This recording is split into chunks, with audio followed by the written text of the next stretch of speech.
میاں بابر علی Arain deputy bureau chief Kamoke کی report کے مطابق جمعے کی نماز کے دوران مسجد کے خطیب کی موٹر سائیکل مسجد کے دروازے کے پاس کھڑی چوری۔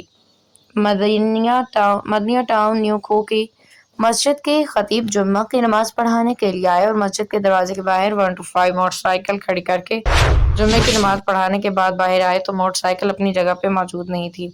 مسجد کے کیمرے دیکھنے پہ پتہ چلا کہ موٹر سائیکل چور لے گئے ہیں۔ ایک دن پہلے بھی اسی طرح مسجد کے دروازے سے 70 موٹر سائیکل مغرب کی نماز کے بعد چوری۔ جمعے کی نماز کے دوران مسجد کے خطیب کی موٹر سائیکل مسجد کے دروازے کے پاس کھڑی چوری۔ مدنیہ ٹاؤن نیو کھو کے مسجد کی خطیب جمعہ کی نماز پڑھانے کے لیے اور مسجد کے دروازے کے باہر 125 موٹر سائیکل کھڑی کرکے جمعے کی نماز پڑھانے کے بعد باہر آئے تو موٹر سائیکل اپنی جگہ پہ موجود نہیں تھی۔ مسجد کے کیمرے دیکھنے پہ پتہ چلا کہ موٹر سائیکل چور لے گئے۔ ایک دن پہلے بھی اسی مسجد کے دروازے پر سے 70 موٹر سائیکل مغرب کی نماز کے بعد چوری ہوئی۔ جب نماز پڑھ رہے تھے 15 پہ کال کرنے پہ سٹی کاموکی کی پولیس نے قانونی کارروائی شروع کر دی تھی۔ جس نمازی پڑھ رہے تھے 15 پہ کال کرنے پہ سٹی کاموکی کی پولیس نے فوری کارروائی شروع کر دی۔